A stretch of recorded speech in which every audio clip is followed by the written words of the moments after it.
Hello, this is Sunday, and I'm taking a moment to describe my process for my project notebook. And what this is a notebook where I keep information on my finished projects and what I include and how I got to this point of using this system that I'm using today.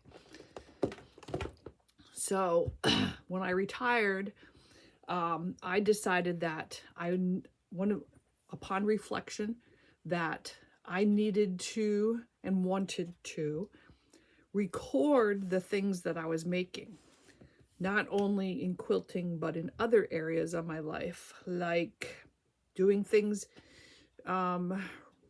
refinishing some stuff in the house, doing things with my card making, doing other kind of projects. So I decided in 2019 to start detailing and making documentation, so I could look back on that and see what I had actually made and who I had made it for. So I started out with a 3-ring binder, and I had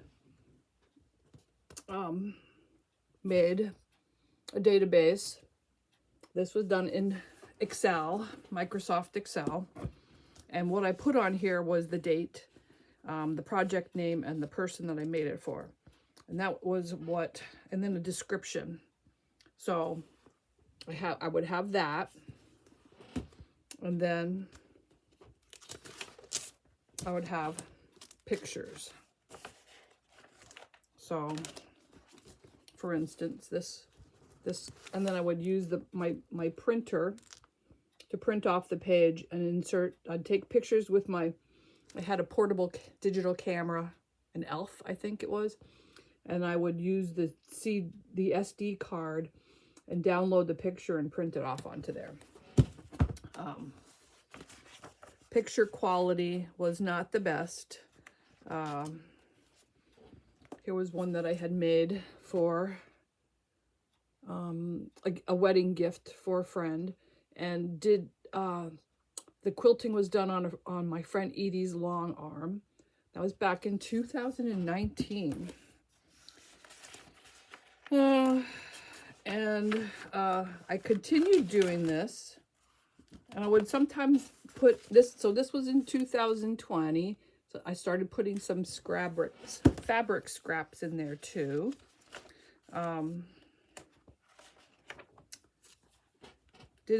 So here's my log from 2020, along with, taking the pictures like this, putting a little description in there of what I made. So I would just have some documentation. So I did that from 2019 until 2021, at which point, because I was using this notebook for other areas of my life too, with my exercise list, weight loss tracker, my goals, all that kind of stuff. So I did that until 2022. In 2023, I was switching up from using checklists on tablets to actually having an actual planner, because I was having trouble tracking things that were happening in my life with dates and everything. I'd been freewheeling it. I was figuring, retirement, you don't need to track anything, you're free. Well, it wasn't helping. It wasn't doing good. So I moved into having this is a Franklin Planner notebook, and I use the Blooms Day on Ones, and then I have, right now I'm using Agendio Weekly for my planning. So when I went to using that planner, this was no longer, all I would be using this for was projects. And I decided I wanted to have my projects all in one place, like a book. so that I could peruse my book. And I also, because I was doing card making at that time, and I still do card making, but I saw somebody doing a bullet journal, and she was printing out her pictures, because the quality, this was going through a lot of ink in my printer, which is expensive. It was expensive back in the 20s to early 20s, and it's even more expensive now. So she was using a sprocket, an HP sprocket, and she was using this, and it's this. It runs on Bluetooth, so it connects. I have the app on my iPad, and I plug this in to the outlet, and inside here is the paper that I buy for it, and it has an adhesive on the back. So all you have to do is peel off the adhesive on the back after you've printed off your photos from here. And this is a 2x3. I think they have 4x6s printers also. But what's wonderful about this is that it's portable. So when I go on trips, especially when I'm going to visit family, I take it with me. So when I take pictures of stuff with the family, I can actually print them a copy of it and give it to them as a 2x3 adhesive backed photo for them to have right away. So this is, this case I bought this on Amazon, and this case I bought on Amazon, which just came up to show, like, would you like to buy this? Many people buy this to go with this. So I did get that, and it's been wonderful, actually. It's hard outside. It's very sturdy. It fits in very easily in my tote when I'm traveling. And I keep it here in my sewing room. And this is what I use to print out my pictures. These are not cheap. I don't know the cost, but they aren't real cheap, but it's cheaper than all the printer ink that I was using and not having good quality. So this gives me a good quality picture. So that's what I print my pictures out with starting in 2023, when I went to using this was a composition journal, the black and white ones that you buy for school for 99 cents. That's what this was. And what I did was I just decorated it, added a pocket to the front, and I was using these to record data on that I would have with the project. And then I would, after I got done with the project, it would go in here. So this was what this book actually, this was the project page for this book. And then I made myself an index where I had the project, the page number in the book where that project was, the recipient that I made it for, when it was completed, and a note. So that was in 2023, I made this. And here's the photos that I would take. I was making a lot of cards that year for people. And I use other people's cards and recycle them. And I do that for Christmas. So family members are always keeping their cards to give to me so I can cut them up and reuse them into other kind of cards. That was a project. So I had made some towels, hanging towels that were used for gifts. This is a king size quilt that is was done quilt as you go.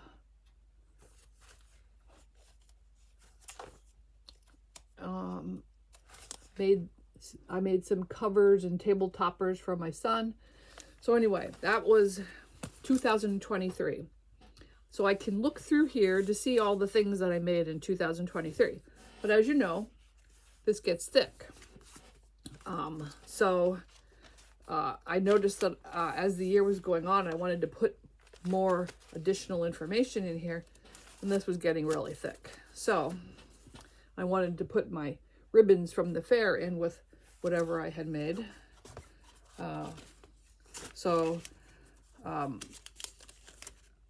That was a cross stitch that I had done that had taken me many decades to finish, and I finished that year of retirement.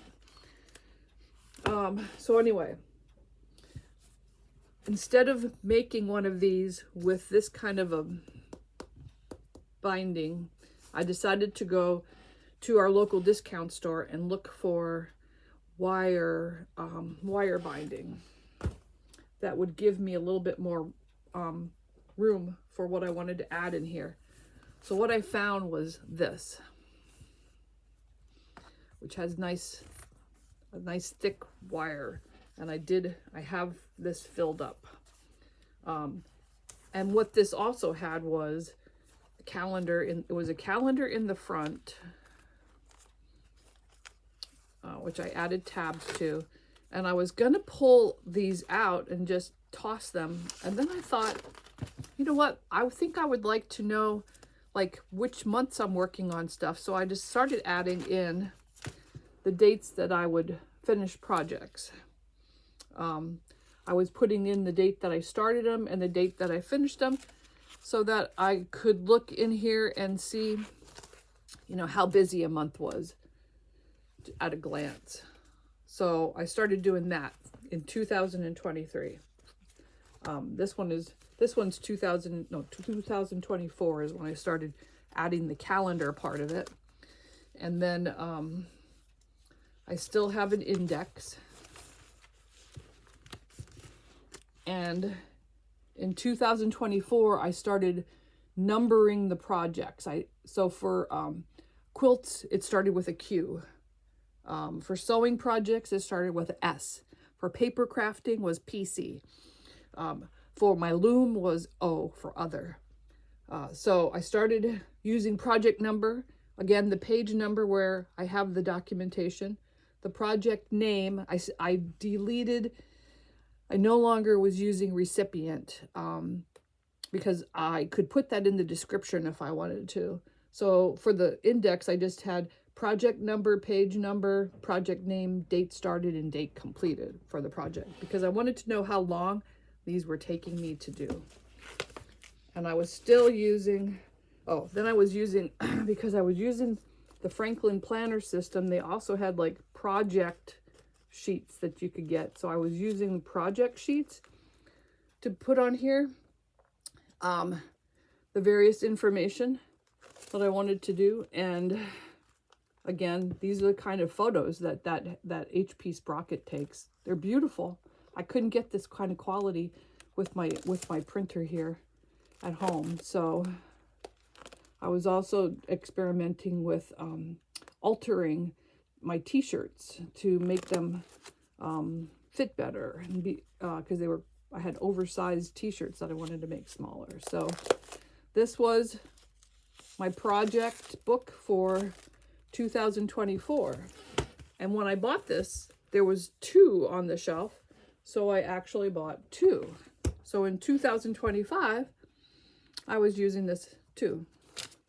Okay, and again, I was doing the dates of when I started, when I stopped, which are also recorded in the index.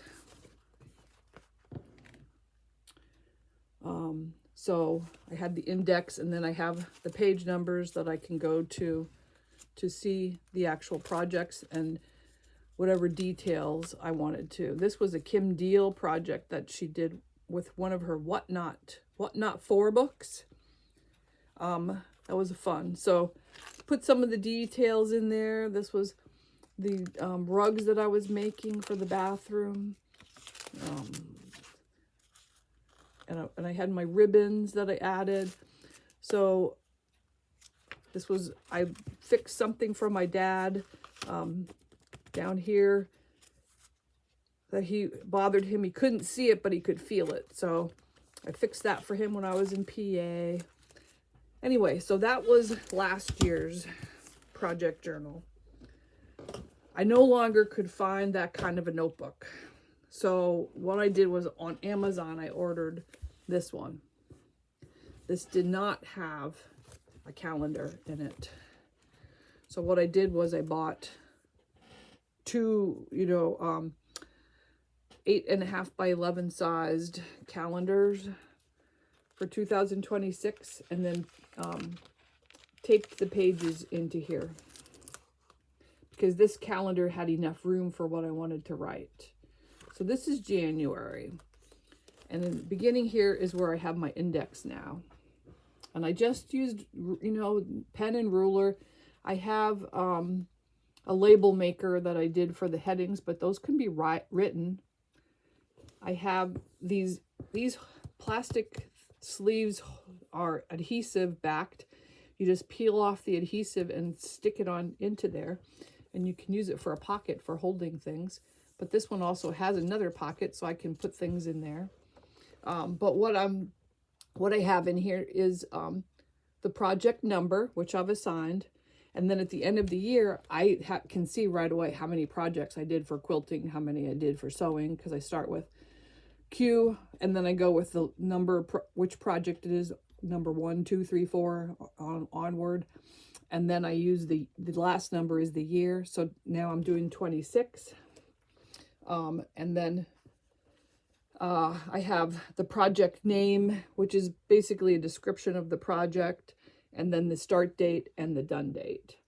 So this index I don't write anything in here until the project is completely done, because I don't know, this is my completed thing for this index list, because I'm not going to be putting it into my journal with pictures in the back until it's completed. So I don't have that in this index, but I do have the projects that I brought over from 2025 listed over here in January's page, over here, so you can see what I brought over. And I have I have the start dates for this. Some of these might end up being brought over into 2027, who knows. But anyway, so that's what I'm going to be continuing to do, because I like this method. This year I added color, because I saw what I did, but now I want to see what I started and what I completed by color. So the green is a started project. That's when I started a project. The yellow is completed projects. So I put my little code up here so I remember which highlighter to use. And if I have a month that has nothing in here, that means I've just been working on projects that I had started in a previous month, and I will know that it's just I've been working towards those projects. So that's my month. And then when you come over to this is what a project page will look like, with the pictures here of the project and then some documentation and stuff. So I'll take you over then to what I use for when I'm in the process of working on projects. I have this binder that's also, this was a Franklin Planner binder. I got this beautiful honeybee from them too. I love it. It's made of brass. But anyway, I use this binder to contain my sheets. And I have a log. This is my quilting log. So I have running total from all the years that I started doing this of what quilting projects I've been working on. And it has the data that you saw in my other indexes. Okay. And then I've started making up my own project sheets instead of getting them made, because those were for businesses. So, and these change constantly. I print these out on I use an Excel worksheet, but you can do this by hand, and you could write this on a piece of paper by hand and then just put it in your notebook. But what I do is I have my project number, I have the name of the project, I have the start date, when I started the project, and then I have the done date. And then I have what the pattern says the size of the project should be. And then I also want to track my actual size of the project after the project is done, because most times my size of the project is different from the pattern size. So that's something I decided I wanted to track. And then I have the intent, which is, so if I'm making this for a specific person or a specific event or a certain place in my house, I'll put that in there under intent. And then the fabrics and materials, I can put that on there also. And then I started adding these where I can fill out, you know, like when you assembled the materials, when you cut it out, applique, if you did that, to put any notes on there about that, piecing, sandwiching, when you did that, quilting, binding, and then the documenting, and then room for additional steps and notes. So there's plenty of room to write on here. But if I don't use that entire page, as you can see, I will just cut off. I use double-sided tape to attach my sheet into my book. And I just cut out the part that I wrote on so that I have room in here for the rest of the pictures. Sometimes I have to have 2 pages, especially when it was this size. Sometimes a project has 2 pages, so I can get all the photos I wanted in there. So as I'm also been doing block of the month, starting block of the months. I did the Callie & Co. last year, and I'm going to be doing the laundry basket one. So I just made this last night so that I could track this better.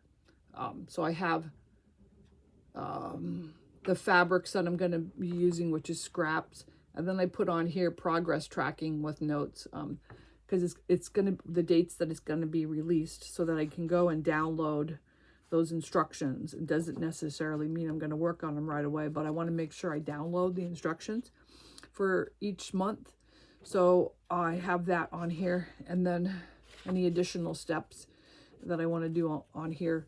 So this is a morphing process completely, all depending what I decide I want to know about projects. I'm adding it in and changing things around. If there's parts in here that I'm not using ever, I might get rid of them, because what I'm finding is that a lot of times I'm not using them. So this is what last year when I started in the beginning of 2025 on the Callie & Co., the Coriander Quilts block of the month. This is what I ended up just writing down. So I was like, okay, so that's basically the kind of stuff that I wanted to have for this year's laundry basket block of the month. And I'll be doing something similar to this once I start the Coriander Quilts border of the month in March. So you don't need a lot of equipment. All you need is a notebook. Just make a notebook. Use a ruler, use a pen, and get a nice printer though. The HP Sprocket I've had it now since 2023, and it's still going strong and working really well. And the only cost right now is the paper. And you saw the photos are just beautiful. It's still doing great quality photos, which you can see in here. I'm very, very happy with it. And I get you can either get the paper on the HP Sprocket site or the HP site or Amazon. I've been getting it from HP because it was actually cheaper than Amazon. I guess sometimes it all depends. Sometimes I get it from Amazon if it's cheaper, other times not. But that's basically what I'm doing. I can put I could use this to put fabric samples on here too if I wanted to, but you don't need to have these pages. You could, I have many steps, and I've actually eliminated some of them, but really all you need for your project notebook is a notebook. And try out a system, and make your own little tabs that you want. Like for this one, what I did was I had it broken down into crafting, and sewing, other,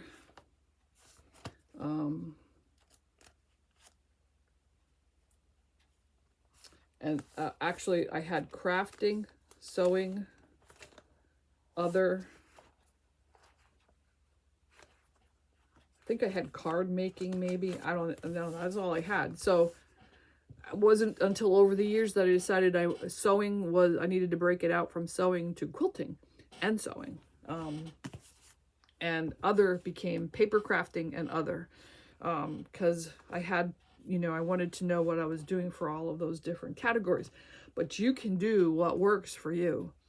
But I just wanted to share, I had some questions regarding this, what I was documenting. And so, like the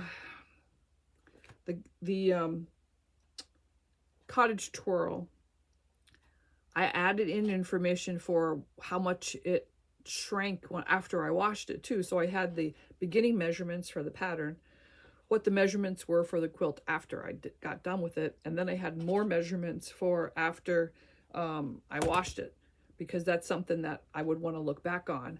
And in these books, I had made my son some table toppers, which were in one of the pictures. I don't know which book it was, but I had, like here. So these, I put in here the measurements for his tables and for various things in his camp. So I have the measurements in there, so I can now go back if I want to make him something else, another table topper, or the curtains, or a cover for his chair. I can go back in here and I can see my measurements, and I don't have to go to his place again to take measurements. I have them already documented in here. So that's really been helpful for if I want to make something again. I already have the measurements in here. So those are the kind of things that you decide what kind of information you think you might want to see again, because it's not just for documenting that one project. What if you want to go back and make it again? And if you had problems with that pattern, this is the place to put the information about what was the problem with the pattern. So you can, if you want to go back and do that again, you can look and see what you want to change, or what worked, what didn't work, what you would suggest for doing. If you wanted to do it again, what you would suggest. You can also put in there, never make this again. I've done that with some stuff. But that's my system. And somebody had asked me to share with you what I have, what I'm documenting in my project journal, and what I was using for my printer for printing out my photos. And I gotta say, not only do I use that printer for my journal, my project journal, I use it in my other journal too. My regular journal that I keep, I write in every day about, for me, my personal journal. I put in pictures that are very special to me, when I've, like, pictures of my children when they get together, which, since they're in different states, doesn't happen a lot. So I'll put in, that the journal and the date that happened, and it's easy when I'm there with them. I can take the picture and print it out and put it right in my journal. It's good for a lot of things. I've also used that printer, so if I'm writing a letter to somebody, and I want to show them, I'm telling them about something I did, I can actually print out the photo and just stick it on the letter with a description of what it is that I'm showing them from the picture. So that printer has been very handy for keeping in touch with people, letter writing, project book, taking with me when I'm visiting folk to share the pictures that I'm taking with them right on this Johnny on the spot. This is HP Sprocket. This is what it came in different colors.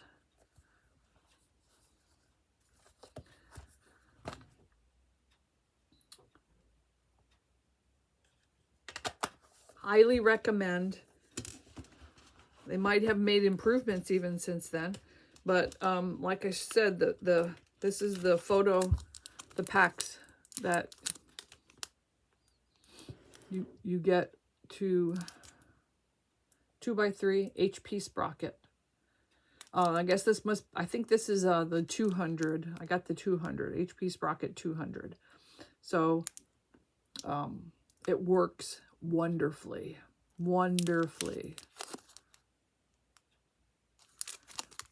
So if you're interested in a neat way to document your stuff, I was so happy to when I got this. It's worked out so well for me. All right, so if you have any other, I think I covered most everything. If you have any other questions about this, you can, ask me.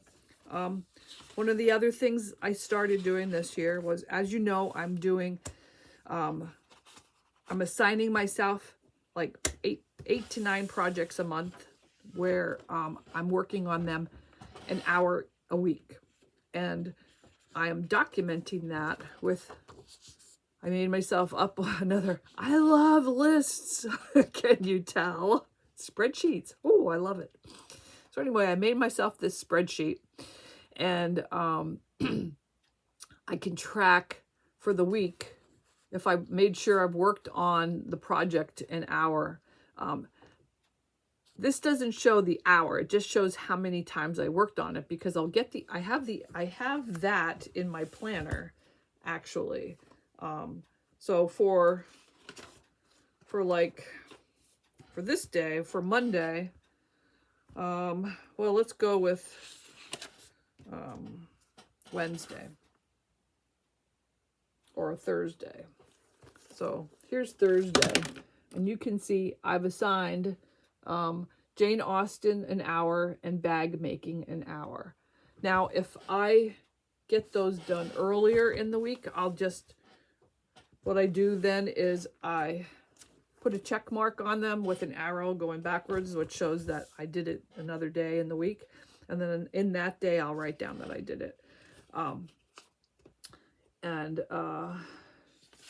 also have a compass card. This shows me what I need to be concentrating on each week, the things that are happening, and what I want to focus on for the week, my compass card. And that goes in, this is like my bookmark for the week. It goes in here. And I do a new one for every week. I had, they sell them with the Franklin Planner system, but I made up my own because I wanted to track my projects. So I also have a roll up of my projects so I can check it off when I've done my hour. And then once I've done my hour for the week for those, whatever projects are listed, then I can go wild and crazy and work on whatever I want to. I'm enjoying this. This is really fun for me. This has been working out. So I can see how many times I'm actually working on a project in the week too. I want to make sure I do my 1 hour, but I want to see how many times I'm working on it. Just giving me some data. I'm a data person. It gives me data, and then I can analyze what is working and what's not working. The more data I have, the more I can adjust or know why something's not working, even if I'm not willing to change it, which is what we're talking about for my exercise and eating plan. I have a data sheet for that too. So, you need to figure out what motivates you to do stuff, because in 2019 I did not have hardly any projects. I did not have hardly anything done.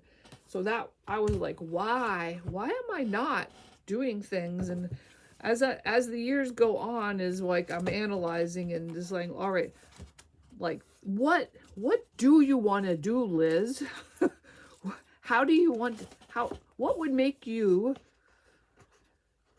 want to work on something?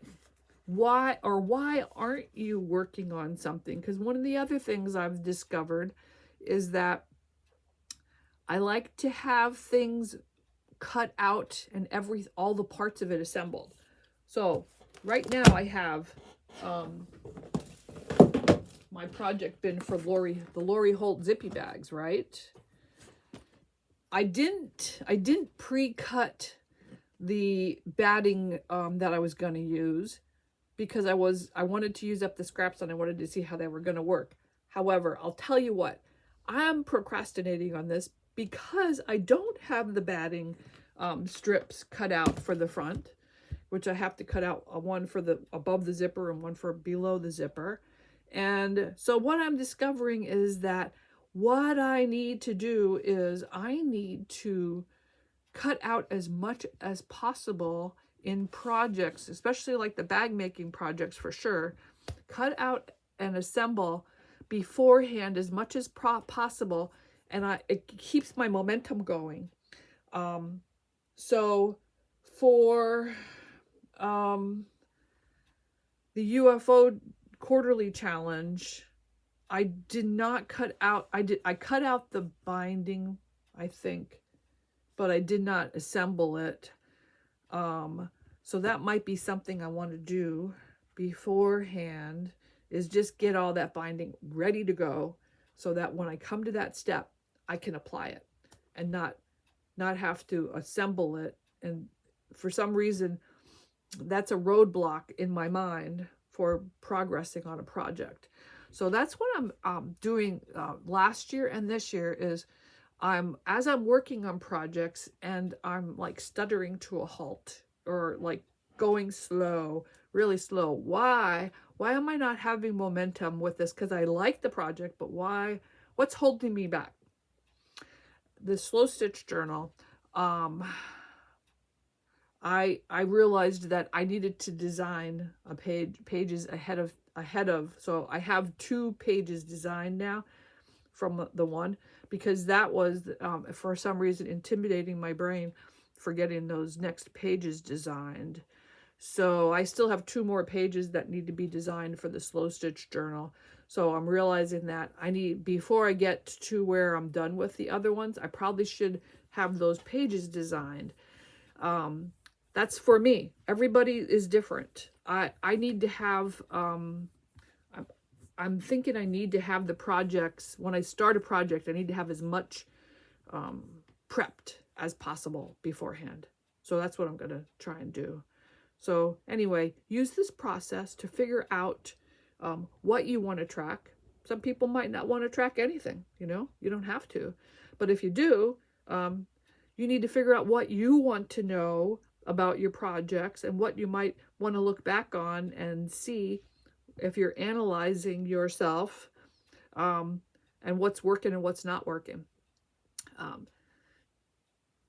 The more information you have, because right now I can't remember unless it's written down. So having these things written down is very, very, very, very helpful. So I hope that this was of help to somebody. If not, you might not even have gotten to this point. But anyway, let me know if you have a tracking system. I know there's printed ones out there that you can buy. I did buy one, but it didn't have exactly what I needed. And I'm finding that making up my own sheets is working for me much better, because I keep changing what I want to do. There were lots of pages in the one that I bought that I wouldn't have been using. So, and it didn't have as many pages as I'd want for a year, and it didn't have categories. So you just need to figure out. So maybe that won't work for you, but might work for somebody else. All right. A lot of talking.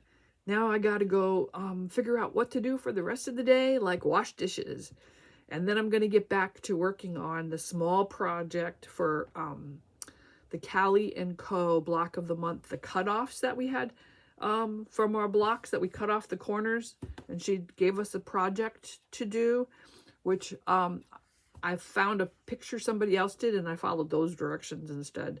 Luckily, I didn't waste any printer ink because she didn't have a PDF or anything because it was so simple what she did. So I'm working on that today. And last night I started working on that too. And I got my laundry basket block for January, those blocks done, and I'm liking it. So I'll share that with you next week. All right. Have a great day and take it easy on this Sunday. All right. Bye.